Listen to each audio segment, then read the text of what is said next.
Ça, c'est moi, à 12 ans. Je me prends pour Michael Jackson, je danse n'importe comment devant ma famille. Et vous vous demandez sûrement ce qui me passait par la tête. La vérité, je ne faisais pas ça pour le spectacle. Je faisais ça pour les 5 euros que j'allais récolter à la fin. Certains appellent ça de l'amusement. Moi, j'appelais ça mon premier business. J'étais déjà obsédé par une seule chose, l'argent. On nous apprend très tôt que la sécurité, c'est important. Mais chez moi, la sécurité, ça ressemblait plutôt à une prison invisible.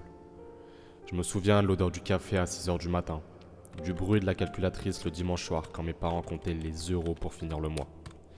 J'ai vu la fatigue dans leurs yeux. Pas celle du travail accompli, mais celle de l'incertitude.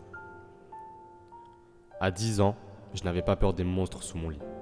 J'avais peur de finir comme eux, prisonnier d'un système qui te demande de donner ta vie en échange d'un simple droit de survie.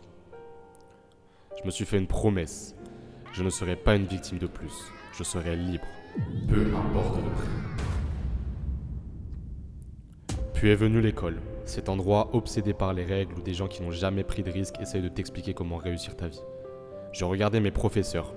Ils me parlaient de carrière, de diplôme, de CDI, alors qu'ils gagnaient le SMIC et comptaient les jours avant les vacances. C'était totalement absurde. C'était comme demander des conseils de nutrition à quelqu'un qui meurt de faim. À 14 ans, alors que mes potes jouaient à la console, je cherchais comment devenir riche sur Google.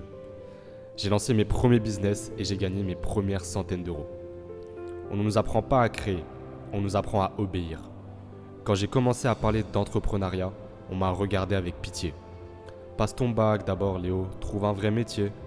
Pour eux, la liberté était un mirage. Pour moi, c'était une question de survie. Les mois, les années passèrent, et ce qui n'était qu'un test est devenu une obsession. Pendant mes années de lycée, ma double vie a pris une autre dimension.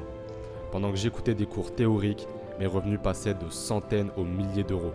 Puis les milliers sont devenus des dizaines et des centaines de milliers d'euros. L'argent n'était qu'un score, mais ce score me disait une chose.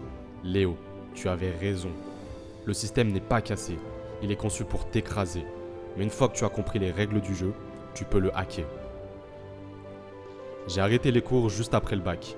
Aucun filet de sécurité, aucun plan B, juste une rage au ventre que personne ne comprenait. J'ai vu des gamins de mon âge sur les réseaux, à Dubaï, vivant la vie que je visualisais chaque soir.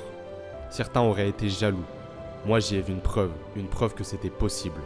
À l'heure actuelle, j'ai 18 ans et j'ai pris un billet sans retour pour Dubaï. J'ai laissé derrière moi les doutes, les jugements et cette mentalité cassée qui ronge ceux qui n'osent pas. À 18 ans, j'ai tout quitté pour enfin tout commencer. Je ne sais pas où ce chemin s'arrête, mais je sais exactement pourquoi je l'ai pris. La plupart des gens attendent le bon moment, mais le bon moment est une illusion créée par la peur. La seule différence entre la vie que tu mènes et celle dont tu rêves, c'est ton courage à sauter dans le vide. Moi, je m'appelle Léo. J'ai choisi la liberté au détriment de la sécurité.